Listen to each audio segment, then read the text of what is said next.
तो अब आपको बताते हैं कि संभल में एएसआई की टीम पहुंचने वाली थी आज, लेकिन आज वो नहीं जाएगी बल्कि कल जाएगी। इस बीच कई चीजें निकलकर सामने आई हैं, कई लेटर्स सामने निकलकर आए हैं, शिकायत कॉपी निकलकर सामने आई जिसमें 12 आरोपियों के नाम हैं। चूंकि संभल का एक वो सच जो सामने आ रहा है, 1978 में दंगों की शिकायत वाली जो कॉपी है वो सामने आई है, जिसमें साफ तौर पे आप देख पा रहे हैं जो नाम निकलकर सामने आ रहे हैं वो बता रहे हैं। और सवाल तो ये है कि आखिर इन सब पर कोई एक्शन उस वक्त क्यों नहीं लिया गया, क्यों चुप्पी साध ली गई? जब कंप्लेन थी उसके बाद भी किसी ने कुछ नहीं किया।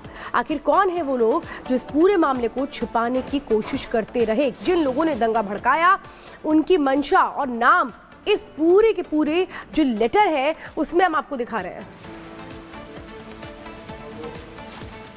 और आज संभल के तमाम हिंदू दावा कर रहे हैं कि 1978 के दंगों ने भाईचारे को ऐसा जख्म दिया कि वक्त का मरहम भी उसे भर ना सका। आरोप यही कि जब दंगे भड़के तो सरकार ने हिंदुओं पर हो रहे अत्याचार पर आंखें बंद कर ली, लिहाजा हिंदुओं को अपना घर, कारोबार सब कुछ छोड़कर जाना पड़ा। ये खास रिपोर्ट आपको दिखाते हैं।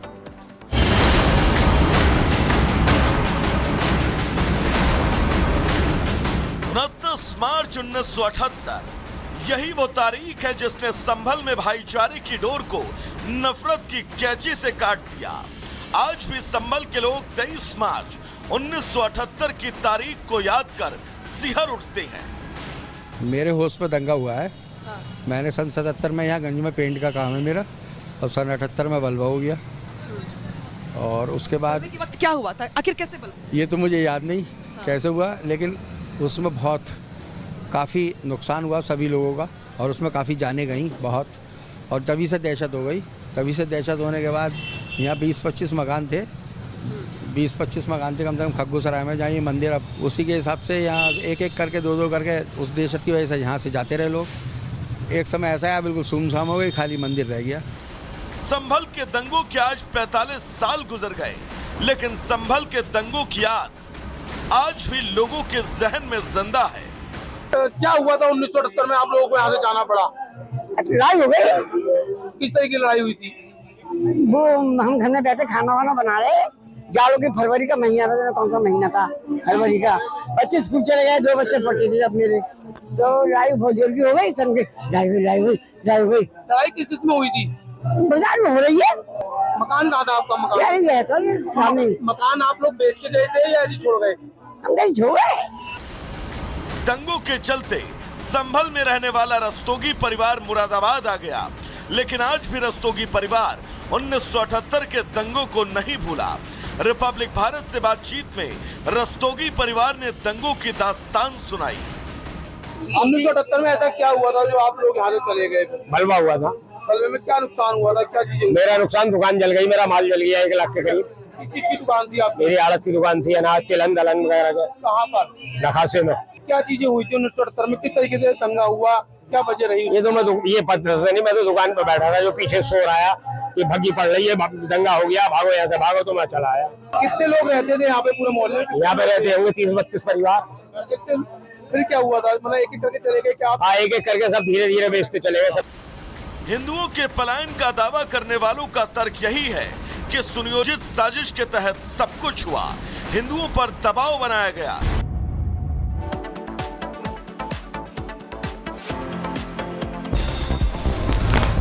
राज्यसभा की कार्यवाही के दौरान विपक्षी सांसदों का हंगामा। राज्यसभा में उठा बाबा साहेब का मुद्दा, हंगामे के चलते कार्यवाही 2 बजे तक के लिए स्थगित। किरण रिजिजू ने कांग्रेस पर बोला हमला, कहा कांग्रेस ने किया बाबा साहेब का अपमान, कांग्रेस ने किया बाबा साहेब के नाम का दुरुपयोग। हमारा श्रद्धा का भाव को प्रकट किया था, और साथ साथ में ये बताया कि बाबा साहब अंबेडकर के जीते जी कांग्रेस पार्टी ने अंबेडकर जी का कैसा अपमान किया। लोकसभा की कार्यवाही के दौरान विपक्ष का जोरदार हंगामा, हंगामे के चलते लोकसभा की कार्यवाही दोपहर 2 बजे तक के लिए स्थगित। बाबा साहेब का चित्र लेकर सदन में जोरदार हंगामा। अर्जुन राम मेघवाल ने कहा कांग्रेस ने हमेशा किया बाबा साहेब का अपमान। मैं ये कहना चाहता हूं कि कांग्रेस पार्टी ने हमेशा बाबा साहब का अपमान किया है। जब बाबा साहब जिंदा सदन परिसर में विपक्षी सांसदों का विरोध, बाबा अंबेडकर की तस्वीर लेकर के नजर आया विपक्षी दल। शरद पवार ने प्रधानमंत्री नरेंद्र मोदी से की मुलाकात, संसद भवन में हुई मीटिंग, किसानों के मुद्दे पर बातचीत हुई। यूपी में अनुपूरक बजट पर आज बोलेंगे सीएम योगी आदित्यनाथ, विधानसभा में शाम 5 बजे रखेंगे अपनी बात। अमित शाह के अंबेडकर वाले बयान पर बोले मल्लिकार्जुन खड़गे, कहा शाह ने किया संविधान का अपमान, शाह के बयान को बताया गलत। आप 100 बार भगवान का नाम अगर लेते तो आप 7 बार स्वर्ग में जाते, यानी बाबा साहब अम्बेडकर का नाम लेना ये गुनाह है। अमित शाह के अंबेडकर वाले बयान पर कांग्रेस नेता इमरान मसूद का हमला, कहा किसी की श्रद्धा को ठेस ना पहुंचाएं, अंबेडकर ने देश के दबे कुचले को लोगों को दिलाया था उनका अधिकार। अंबेडकर के मुद्दे पर गिरिराज सिंह का बयान, कहा अगर अपमान किसी ने किया तो वो कांग्रेस है। अंबेडकर का अपमान अगर किसी ने किया है तो कांग्रेस पार्टी ने किया है। अंबेडकर को किसी ने जलील किया है, मंत्री परिषद से हटना पड़ा अंबेडकर को नेहरू के कारण, कांग्रेस ने उनको हराया। वीरेंद्र सचदेवा का केजरीवाल पर हमला, कहा दलित समाज को मिलने वाले आरक्षण को छीन रही आप सरकार, रोहिंग्याओं को लेकर के एलजी से मांग, मामले की हो सीबीआई जांच। अरविंद केजरीवाल की सरकार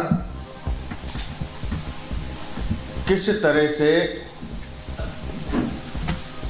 दिल्ली में हमारे दलित भाई बहनों को मिलने वाले आरक्षण का लाभ छीन रही है। चीन दौरे पर रहने से अजीत डोभाल चीनी विदेश मंत्री और डोभाल की हुई बैठक, सीमा विवाद समेत दूसरे मुद्दों पर भी चर्चा हुई। करीब 5 साल बाद भारत चीन में बातचीत। संभल में 46 साल बाद शिव मंदिर खुलने के बाद से अलर्ट पर प्रशासन, शिव मंदिर के बाहर लगाए गए 7 से 8 सीसीटीवी कैमरे। एएसआई की टीम का संभल दौरा हुआ रद्द, आज संभल नहीं जाएगी 4 सदस्यीय टीम। संभल डीएम ने कार्बन डेटिंग की मांग की थी, कल एएसआई की टीम जाएगी संभल। संभल में शिव मंदिर में की गई सुबह की भव्य आरती, बजरंग बली और भोले बाबा की पूजा।